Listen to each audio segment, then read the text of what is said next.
Weeks passed at the academy, and Mira lost every fight she was put in. The pattern was always the same. She would step into the training ring. Her opponent would attack. She would fall.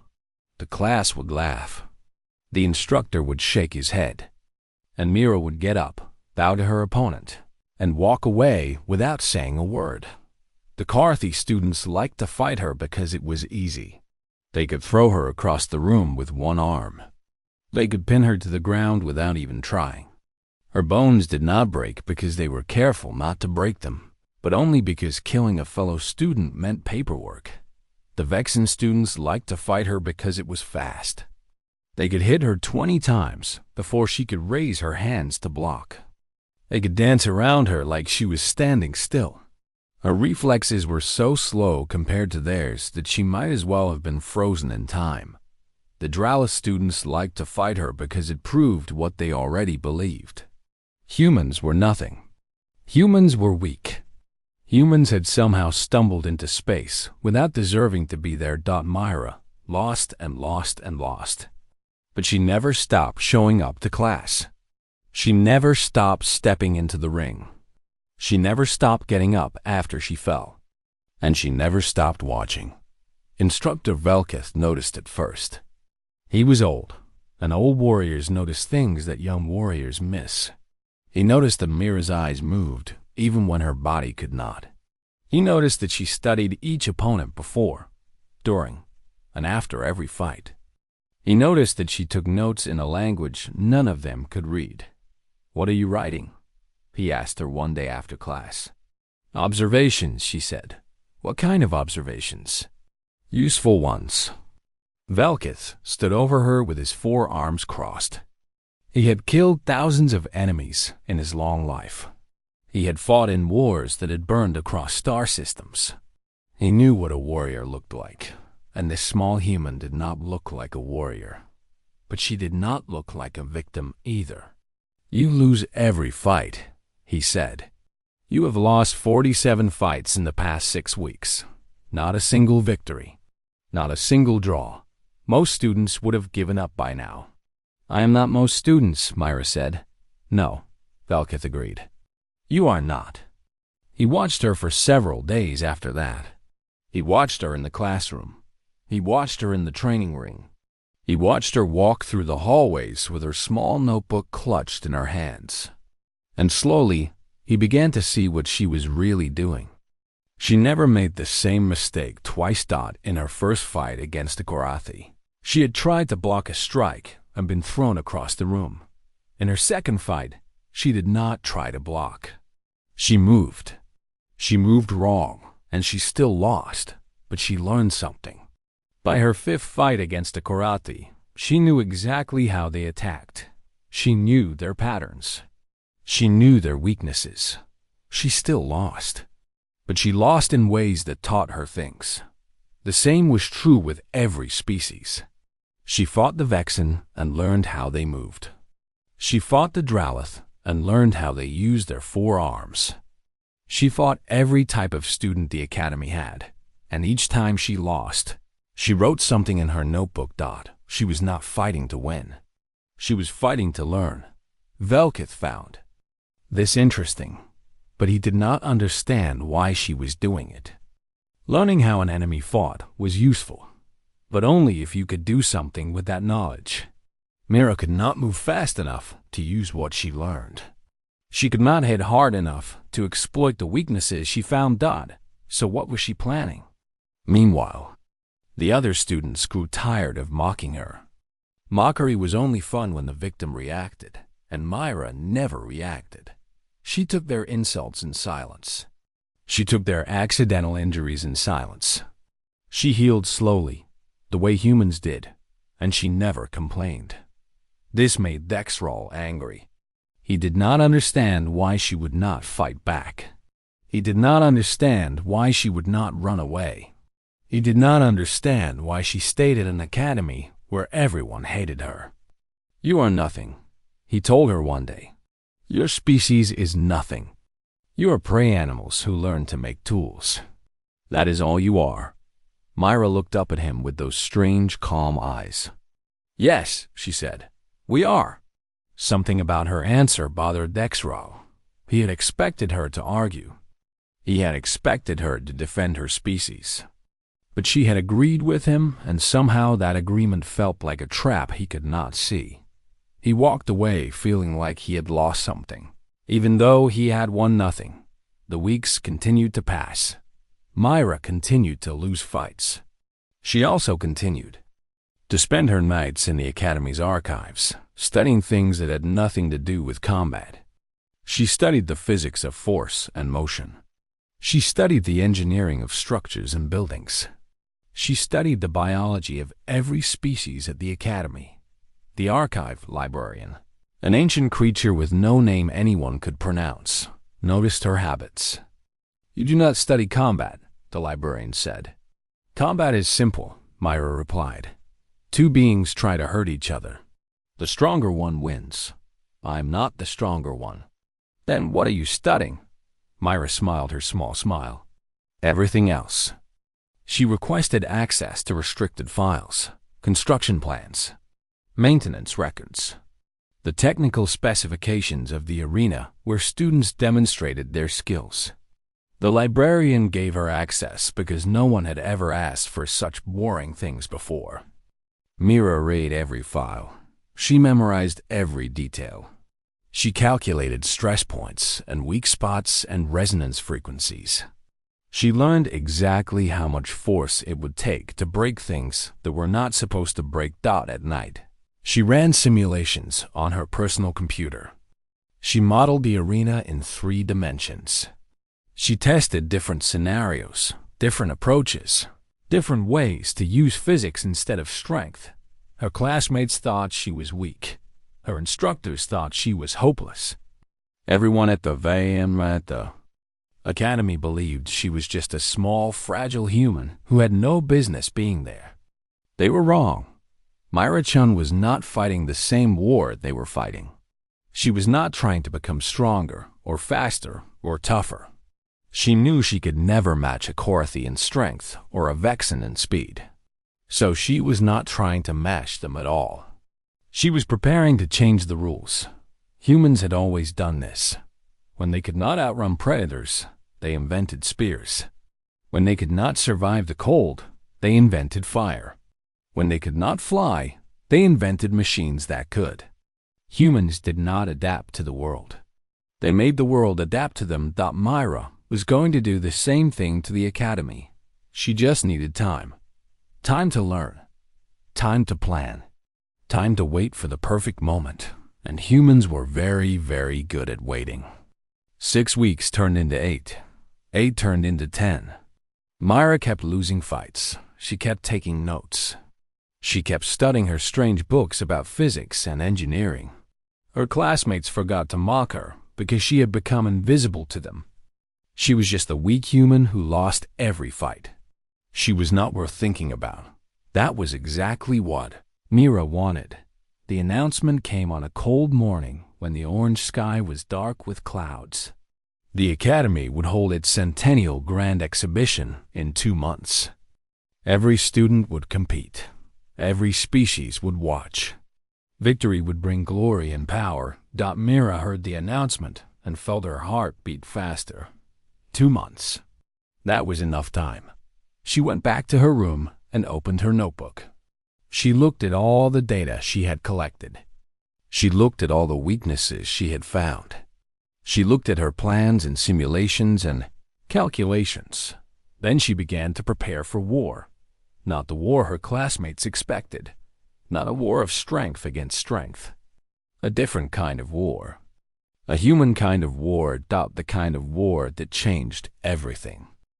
The ship landed on a planet that had no name humans could speak. Mira-chan stepped out into air that smelled like copper and felt like sand against her skin. She was 26 years old, stood about 5 feet 4 inches tall, and weighed less than most of the luggage the other students had brought. She looked up at the Galactic Academy of Combat Sciences and felt very, very small. The building rose into the orange sky like a mountain made of glass and metal. Ships flew around it like insects around a lamp. Thousands of beings walked through its doors every day. and each one of them came from a species that had conquered their own world through strength and violence. Mira was the first human to ever walk through those doors. A tall creature with blue scales and yellow eyes looked down at her as she entered. It stood almost 10 feet tall and had arms thicker than her entire body.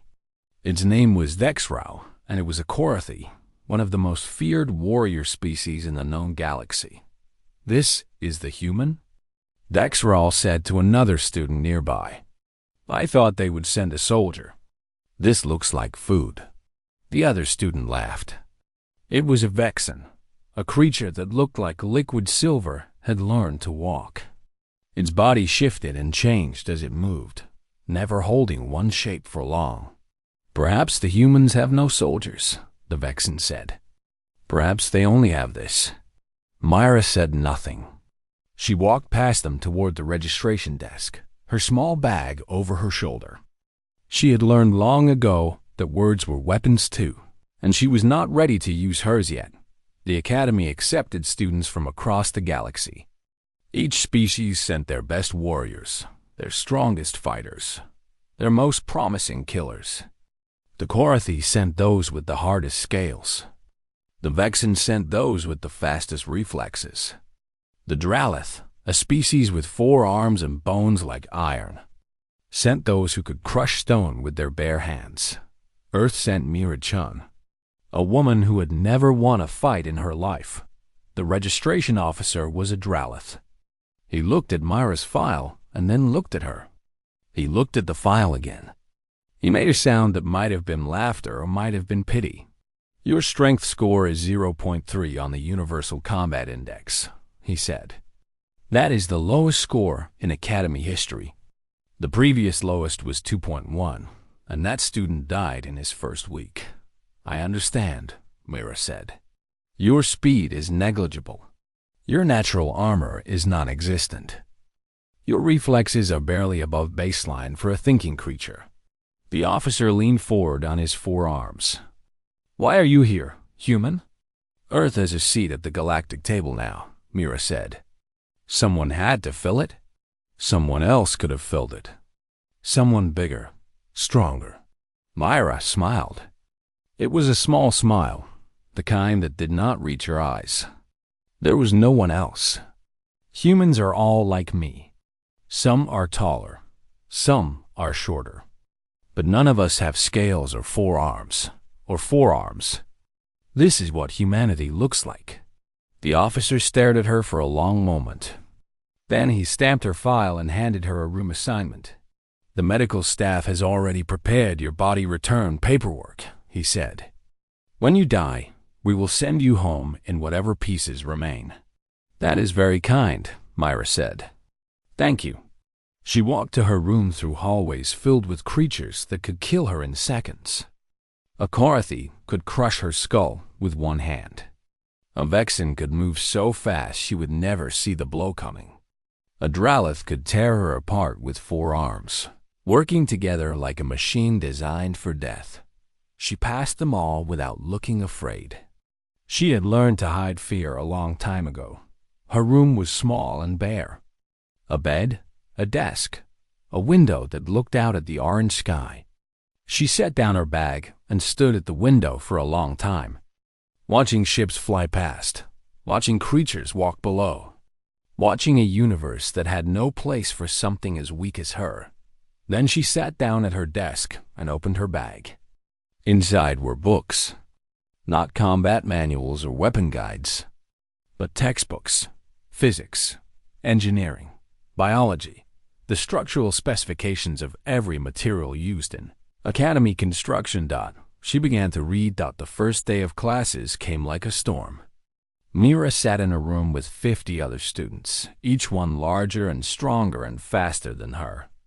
The instructor was an old Dralith named Velkith, a combat master who had killed more beings than most species had ever produced. "You are here to learn war," Velkith said. "You are here to learn how to destroy your enemies. Some of you will become great warriors. Some of you will die. Both outcomes are acceptable. His 4 eyes swept across the room and stopped on Myra. "Some of you should not be here at all." The class laughed. Myra did not move. She did not speak. She sat in her seat and watched Velkith with eyes that gave away nothing. "Today we test your baseline abilities," Velkith said. "Strength, speed, reflexes, combat instinct. We will see what raw material we have to work with." The tests were brutal. Myra failed all of them. She could not lift the weights the Korthi lifted. She could not move as fast as the Vexen moved. She could not strike as hard as the Drala struck. In every test, she came last. In every test, she proved what everyone already knew. Humans were weak. Humans were slow. Humans were soft and fragile and easy to kill. After the tests, Vexral found her in the hallway. "Go home, soft one," he said. "Go home before you die here. This place is not for prey animals." Myra looked up at him. She had to tilt her head back to see his face, so far above her own. "What do you know about prey animals?" she asked. Vexral laughed. "I know they run. I know they hide. I know they die when we catch them." "Yes," Myra said. "That is what prey animals do." She walked away, leaving him standing in the hallway. He watched her go with confusion in his yellow eyes. Something about the way she spoke bothered him, but he could not say what. That night, Mira sat in her room and read her books. She studied the Academy's construction plans. She memorized the location of every support beam, every power conduit, every stress point, and every wall. She learned the resonance frequencies of the arena floor. She calculated the exact amount of force needed to crack foundations that had stood for 1,000 years. And when she finished reading, she smiled. Not the small smile she showed to others. This smile was different. This smile was the smile of a hunter who had just spotted her prey. Humans were weak. Everyone knew that. Humans were slow and soft and fragile, but humans had survived ice ages. Humans had killed creatures 10 times their size. Humans had looked at a hostile universe and refused to die. Myra Chun was exactly what humanity had always been. She was patient. She was clever. And she was very, very dangerous. The Grand Exhibition was the most important event at the Academy. It happened once every 100 years, and beings came from across the galaxy to watch. Champions were made in its arena. Legends were born. Species rose to power or fell into shame based on how their students performed. Every student was required to fight. There were no exceptions. Not even for small, weak humans who had never won a single match. The bracket was randomized by a computer that did not care about fairness. It matched students based on nothing but chance. And by some cruel joke of the universe, the computer matched Myra Chun against Vexral in the first round. When the brackets were posted, the Academy erupted in laughter. "The human fights the Korthi champion," someone shouted. "This will last 5 seconds. "I give her 3 seconds, another replied. "She will be dead before she knows the fight has started." Vexral found the news amusing. He had spent months watching Myra lose to students half his size. Fighting her would not be a challenge. It would barely be exercise. He would crush her quickly and move on to opponents who might actually make him work. "I will try not to kill you," he told her when they passed in the hallway. "It would be embarrassing to waste my first match on something so small."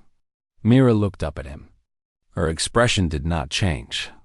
Her eyes did not show fear or anger or anything else he could name. "Thank you," she said. "That is very kind." She walked away, and once again, Vexral felt like he had missed something important. The days before the exhibition passed quickly. Students trained harder than ever. They lifted heavier weights. They ran faster drills. They practiced killing techniques they had only studied in theory. Everyone wanted to win. Everyone wanted glory. Everyone except Myra. She did not train harder. She did not lift weights or run drills or practice combat techniques. Instead, she spent her days in her room, surrounded by holographic displays that showed things no one else would understand. Stress calculations, force vectors, the exact layout of the arena where she would fight. She was building something in her mind. A plan so complex that it needed every fact she had learned, every observation she had made, every bit of data she had collected over months of losing and watching and waiting. The night before her match, Instructor Velkith came to her room. He did not knock. He simply walked in and stood in the doorway, his forearms folded across his chest. He looked at the holographic displays floating around her. He saw numbers and equations and diagrams that meant nothing to him. "What are you doing, human?" he asked. "Homework," she said without looking up. "Homework."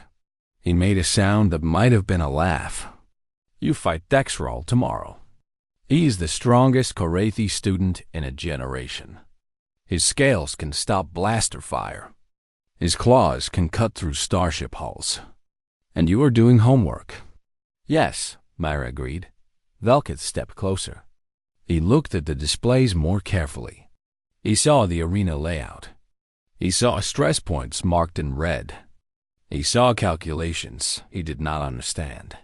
"You cannot defeat a Korathi in single combat," he said. "Your bones will break before his scales crack. You will die tomorrow, human. Do you understand that?" Myra finally looked up at him. For a moment, something flickered in her eyes. Something cold and sharp and dangerous. Something that made Velkith's ancient instincts wake up and pay attention. "Who said anything about single combat?" she asked. Velkith stared at her.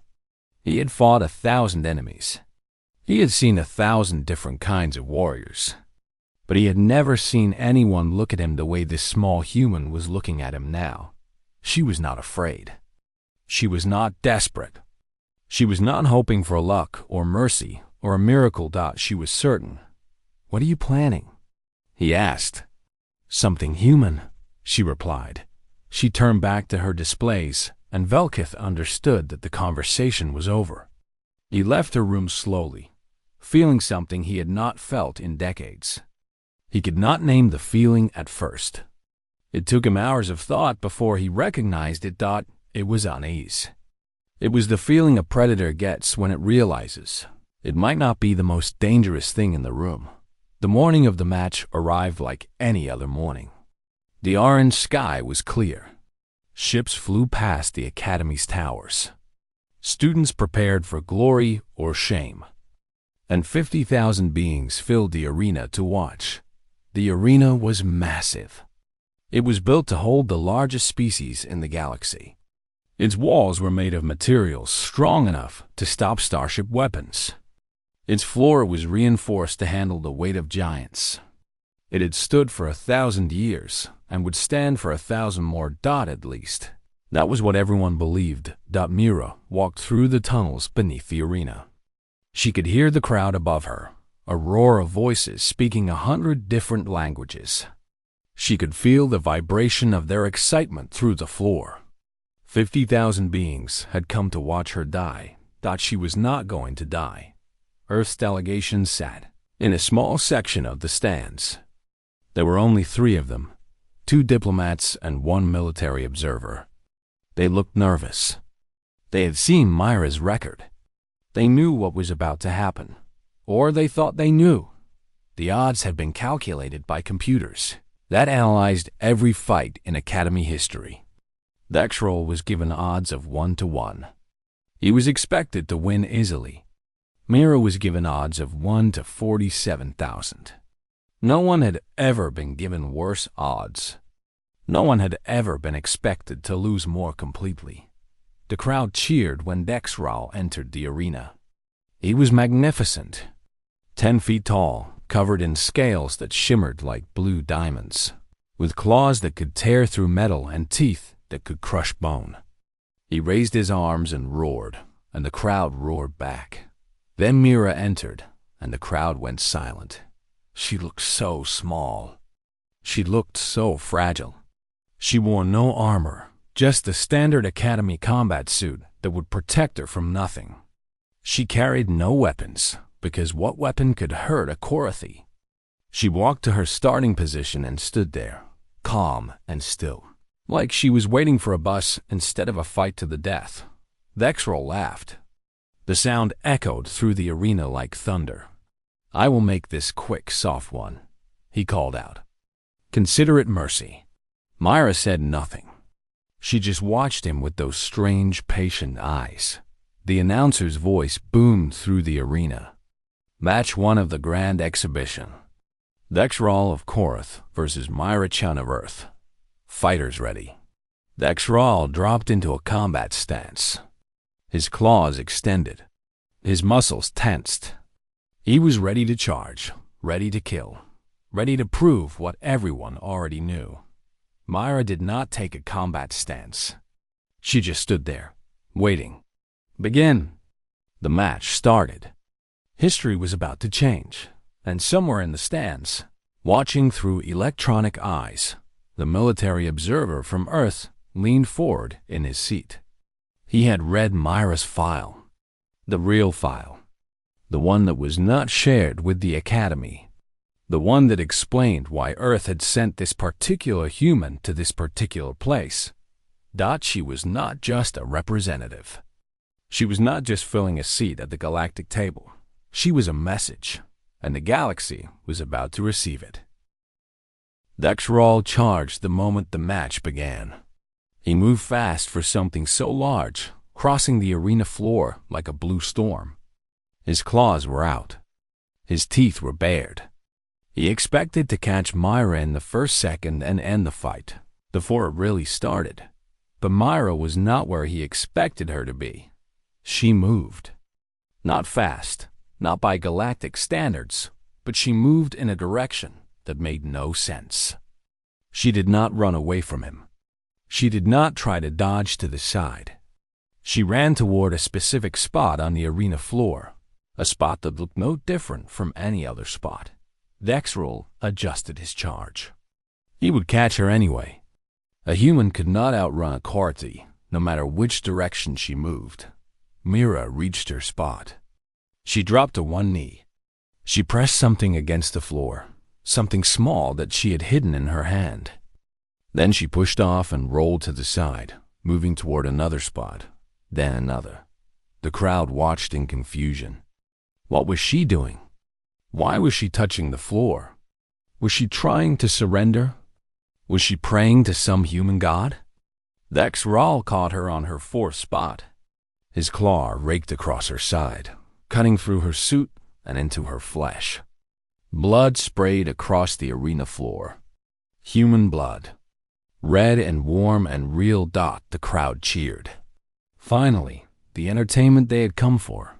Myra stumbled but did not fall. She pressed her hand against her wound and looked up at Vexrol with those calm, strange eyes. She was bleeding. She was in pain. But she did not look afraid. "Is that all you have?" Vexrol asked. "Running and bleeding?" "I expected more from even a human." "Give it a moment," Myra said. The arena floor beneath Vexrol exploded upward. Not an explosion of fire and heat. An explosion of force.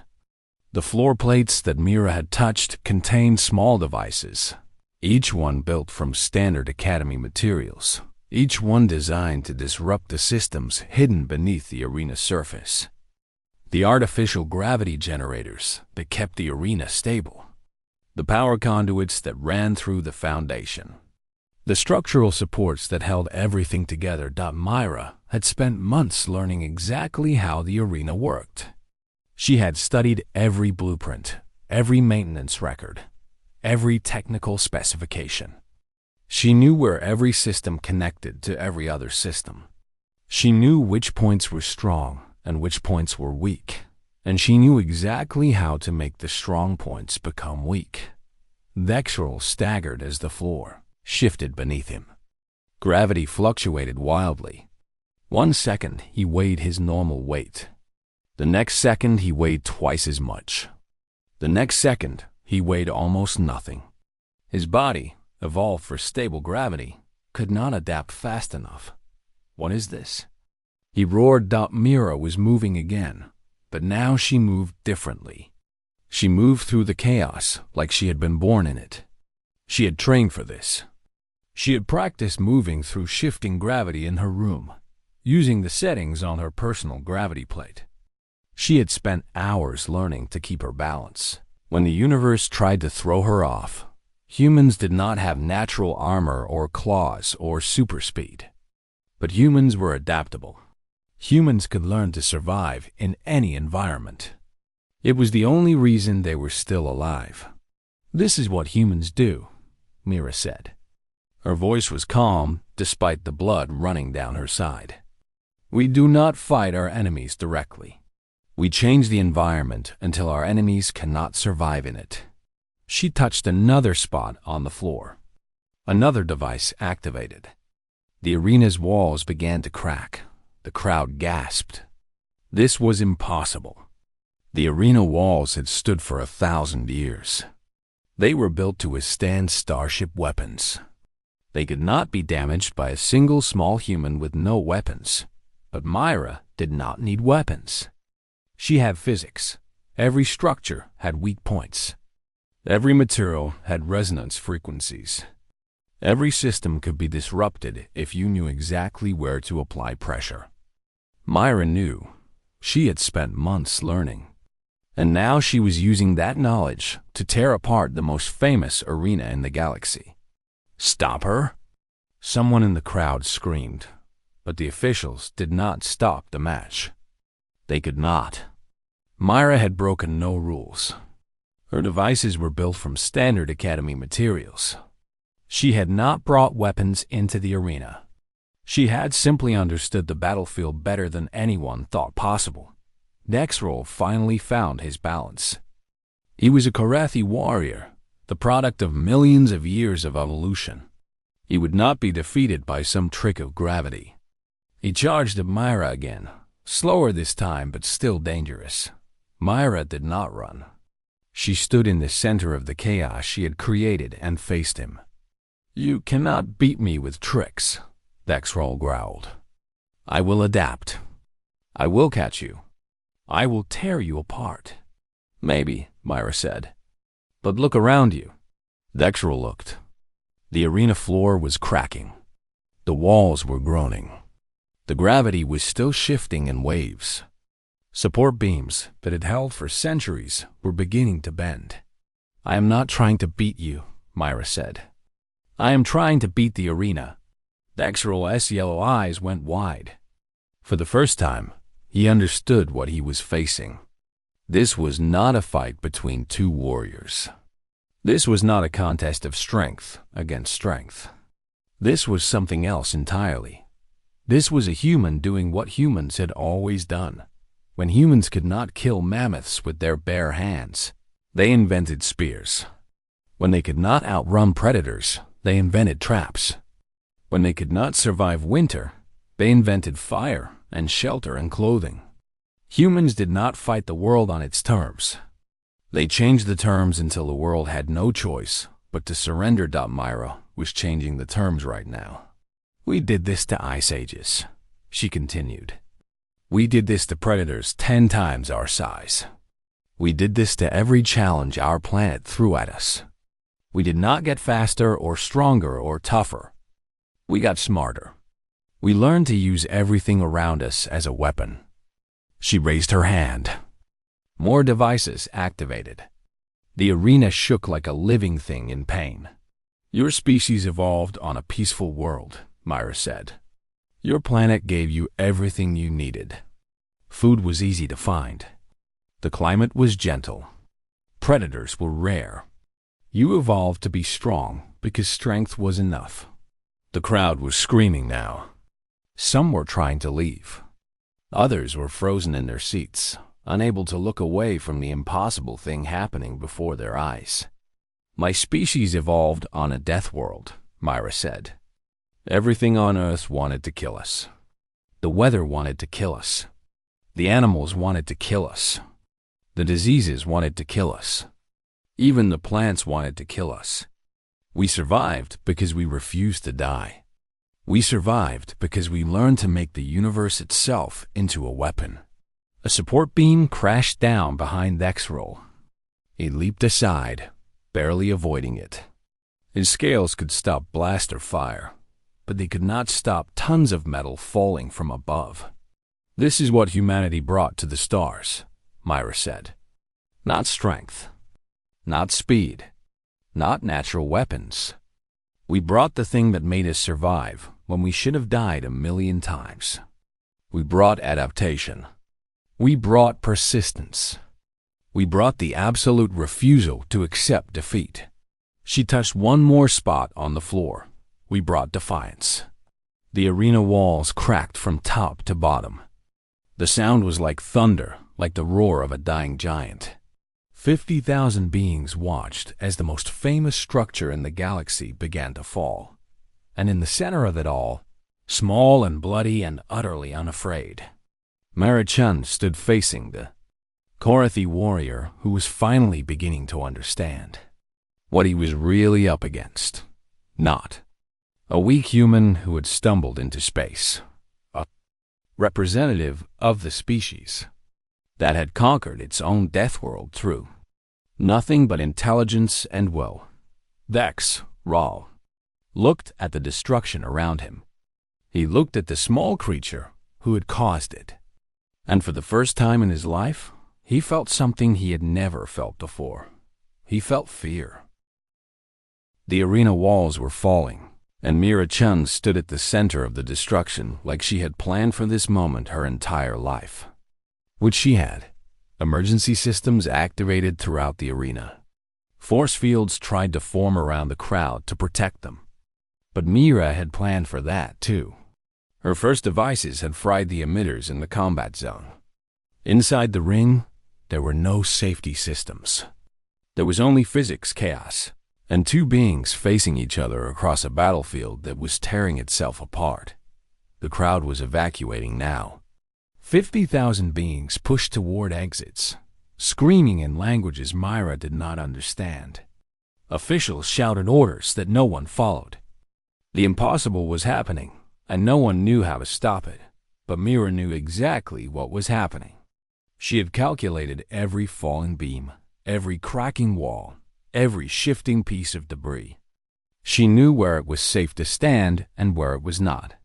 She moved through the destruction like water flows through rocks, never fighting the chaos, just using it. "Yield," she said to Dexroll. The Korathi warrior stared at her. His scales were covered in dust from falling debris. His yellow eyes were wide with something he had never felt before. He was not used to being afraid. He was not used to facing an enemy he could not crush with raw strength. "Yield?" He roared. "You want me to yield to a human?" "To you?" "Yes," Myra said calmly. "Look up." Dexroll looked. A massive support beam hung above him, groaning under stress it was never designed to handle. Cracks ran through its surface. It was going to fall, and when it fell, it would fall directly on top of him. "I calculated your exoskeleton's tolerance," Myra said. "Your scales can stop blaster fire. They can resist cutting and piercing attacks. But they were not designed to handle impact force from above. When that beam falls in 30 seconds, you will survive, but you will be paralyzed for 6 months. Maybe longer. Your species heals slowly." Dexroll looked at the beam. He looked at Myra. He looked around the crumbling arena for any escape route, any way out of the trap she had built around him. There was none. "You planned all of this," he said. It was not a question. "From my first day at the academy," Myra replied. "Every fight I lost. Every insult I took. Every hour I spent in the archives studying construction plans. All of it was preparation for this moment. But why? Why go through all of that? You could have stayed home. You could have been safe." Myra smiled. It was not a cruel smile or a triumphant smile. It was sad, in a way. The smile of someone who understood things that other beings could not understand. Because the galaxy needed to learn, she said. Every species in the Academy thinks strength is everything. Every species measures worth by who can hit hardest, move fastest, kill most efficiently. And humans cannot compete in that contest. We will never have scales or claws or super speed. By your standards, we will always be weak. The beam groaned above them. 20 seconds now. So I needed to show you a different standard, Myra continued.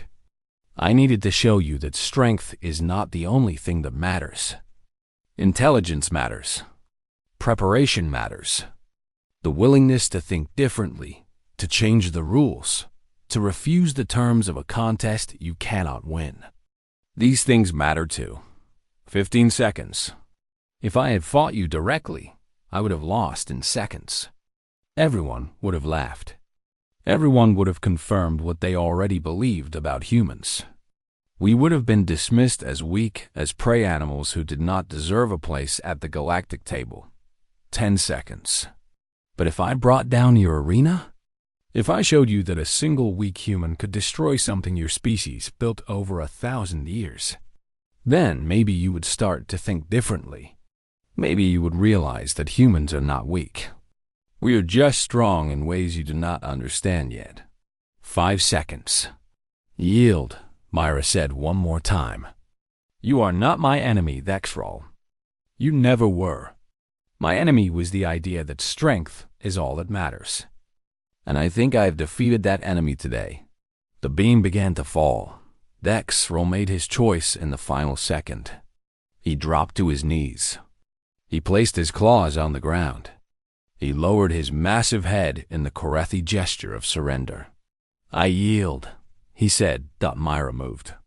She grabbed his arm and pulled. Thexrol was surprised by how strong she was. Not Korethi strong, but stronger than he expected. She pulled him toward her, away from the falling beam. And together they tumbled across the arena floor as tons of metal crashed down where he had been standing. When the dust cleared, they lay on the ground side by side. The Korethi warrior and the human woman. The strongest and the weakest. Both covered in dust and debris. Both alive because Mira had chosen to save him instead of letting him fall. Why did you do that? Thexrol asked. You could have let the beam hit me. Your victory would have been complete. Humans do not leave people behind, Mira said. Not even enemies. That is another thing that makes us who we are.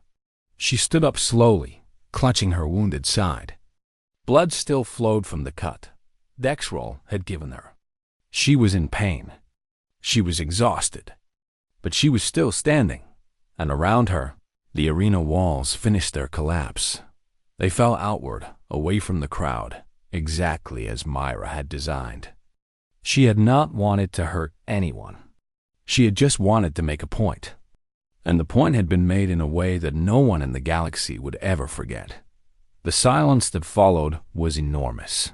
Thousands of beings stood frozen, staring at the ruins of the arena, staring at the small human woman who had brought it down with nothing but patience and physics and the absolute refusal to accept the rules others had made.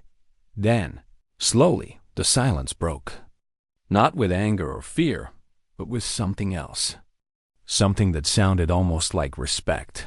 Instructor Velketh found her in the medical bay an hour later. She was getting her wound treated. The cut was deep, but not dangerous. She would heal. Humans always healed. You knew, Velketh said. From the beginning. You knew you could not beat us in combat, so you spent months learning how to beat everything else. Humans have a saying, Myra replied. If you cannot win the game, change the rules. That is not honorable. No, she agreed. It is effective. That is why we are still alive. Velketh stood in silence for a long moment. He had fought 1,000 enemies. He had seen 1,000 different kinds of warriors. But he had never met anyone like this small, strange human who had torn apart his world just to make a point. Slowly, he inclined his head. The Dralith gesture of respect for an equal. "What will you do now?" he asked. "The other students will fear you." Mira looked out the window at the stars.